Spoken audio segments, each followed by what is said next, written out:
Hello traders, नमस्कार. स्वागत आहे तुमचं फायनली आपल्या लर्निंगच्या फर्स्ट व्हिडिओमध्ये. आणि आपलं जे काही लर्निंग व्हिडिओ असणार आहे ते सगळे डेलीच्या डेली यूट्यूबला येणार आहेत.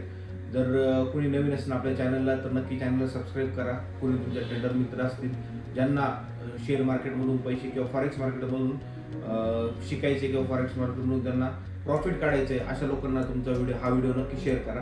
तर आता तुम्हाला थोडक्यात एक संकल्पना सांगतो. म्हणजे आता थोडक्यात आपण लर्निंग कसं करणार आहे. कारण कसं होतं माहिती का, सगळ्यांना आपल्याला हँड टू हँड लर्निंग द्यायला पॉसिबल होत नाही. फ्युचरमध्ये ते जमलं तर तेही आपण बघूया. तर मी आता काय करणार माहिती का, फ्रँकली सांगतो तुम्हाला, जे काही मी डेली ट्रेड करतो, भले प्रॉफिट होऊ स्टॉप लॉस जाऊ, त्या डेली ट्रेडचे जे अनालिसिस आहेत ते डिटेल्समध्ये आपण डेलीच्या डेली युट्यूबला पोस्ट करूया. आणि त्यात जर तुम्हाला काही डाऊट असेल तर तुम्ही जस्ट मला खाली कमेंटमध्ये सांगत जा. जर तुम्हाला काही डाऊट असेल तर ते जे डाऊटचा व्हिडिओ आहे तो डाऊटचा व्हिडिओ आपण सॅटर्डेला, म्हणजे ज्या सॅटर्डेला मार्केट बंद असतं त्या सॅटर्डेला आपण तो व्हिडिओ डिटेलमध्ये तुमचे काय डाऊट आहेत सगळे ते क्वेश्चन घेऊन आपण तो डाऊट तुमचा क्लिअर करायचा प्रयत्न करूया. आता कसं असतं, मी तुम्हाला सपोज आता एक व्हिडिओ बनवला टाकला, तुम्ही तो बघितला, पण तुम्ही ते डेली ते अप्लाय करतात की नाही ही पण खूप महत्त्वाची गोष्ट असते. तर त्याच्यामुळे थोडीशी एक वेगळी संकल्पना आपण राबवतोय. लोक ट्रेड घ्यायच्या आधीचे अनालिसिस सांगतात, पण मी काय करणार आहे, मी ट्रेड झाल्यानंतर जे अनालिसिस ते पोस्ट करणार आहे. म्हणजे त्याच्या मागे तुम्हाला कळेल की बाबा नक्की कशा पद्धतीने आपण ट्रेड करायचं. बाकी राहिला तुमचा माइंडसेटचा विषय, मनी मॅनेजमेंटचा विषय आणि रिस्क टू रिवॉर्ड. तर या गोष्टी पण आपण वीक टू वीक हळूहळू कव्हर करूया. तर आपण कुठून तरी सुरुवात तर करूया. होप सो तुम्हाला आपले जे लर्निंगचे व्हिडिओ सगळे आवडतील. काही क्वेश्चन असेल तर तुम्ही नक्की कमेंट करणार. तर चला आता जाऊया आपण स्क्रीनवर. स्वागत आहे मित्रांनो तुमचं सगळं स्क्रीनवर सगळ्यांचं.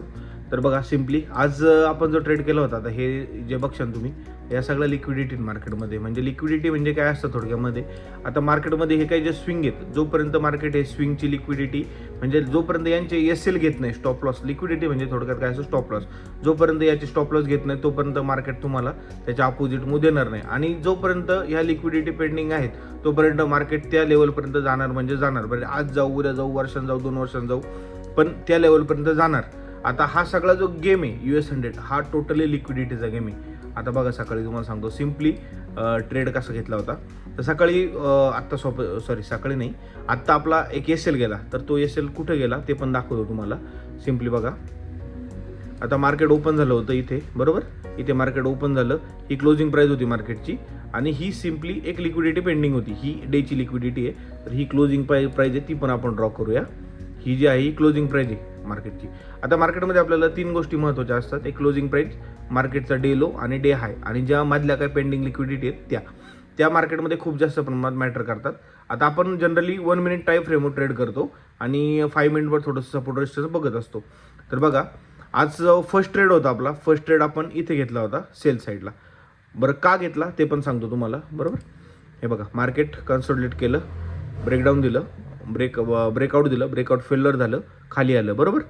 खालची पण लेवल ब्रेक केली, पण हा जो प्रिव्हियस डेचा जो काही लो आहे तो मार्केटने ब्रेक केला का नाही केला. मार्केटने ब्रेक न करता मार्केट वरती गेलं. याचा अर्थ मार्केट जोपर्यंत हा लो ब्रेक करत नाही तोपर्यंत मार्केट वरती जाणारच नाही. ही काळ्या दगडावरची रेख आहे.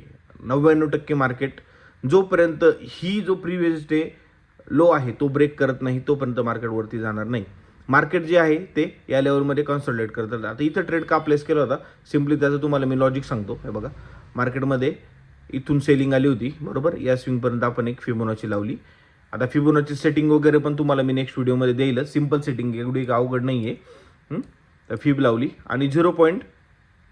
ही जी लेवल आहे 0.618 याच्यापासून एक हॅमर कॅन्डल बनली आणि मार्केटने रिजेक्शन घेतलं.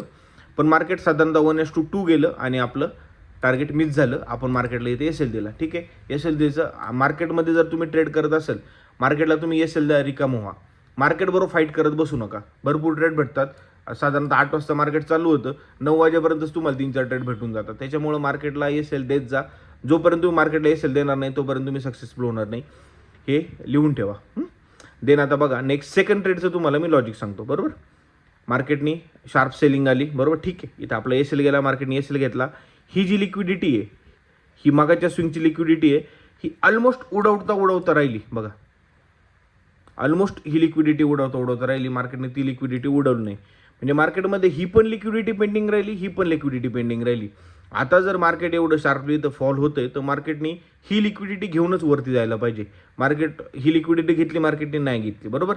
देन मार्केटने वरती गेलं, मार्केटने परत इथून सपोर्ट घेतला. हा प्रिव्हियस डेचा लो आहे इथे, म्हणजे काल जे मार्केट क्लोज झालं त्या मार्केटचा लो आहे हा.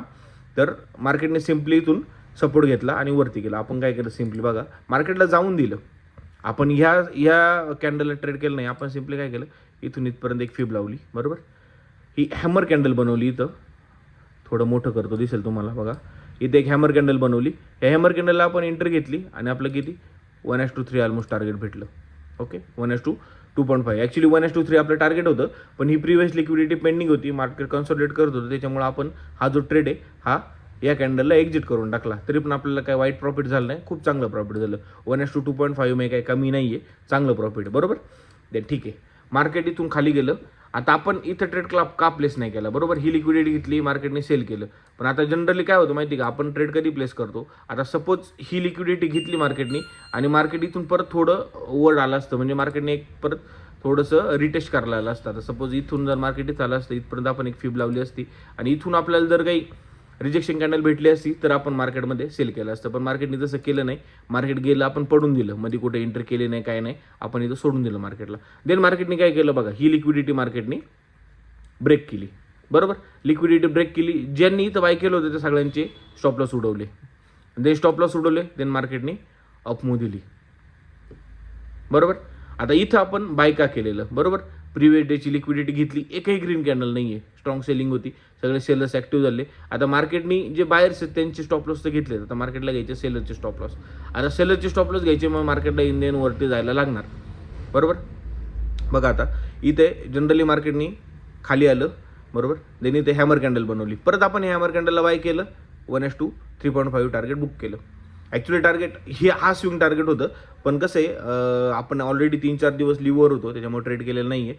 थोडंसं अजून आपण बाहेरच्याच इन्व्हायरमेंटमध्ये आहे, थोडंसं ट्रेडिंग इन्व्हायरमेंट यायला टाईम लागतो, त्याच्यामुळे आपण 1:3.5 टार्गेट घेतलं. साधारणतः $10 एसेल होता आपला, $34 आपण प्रॉफिट बुक केलं. एक नवीन अकाउंट बाय केलं, त्याच्यामध्ये जस्ट ट्रायल ट्रेड चालू होता हा.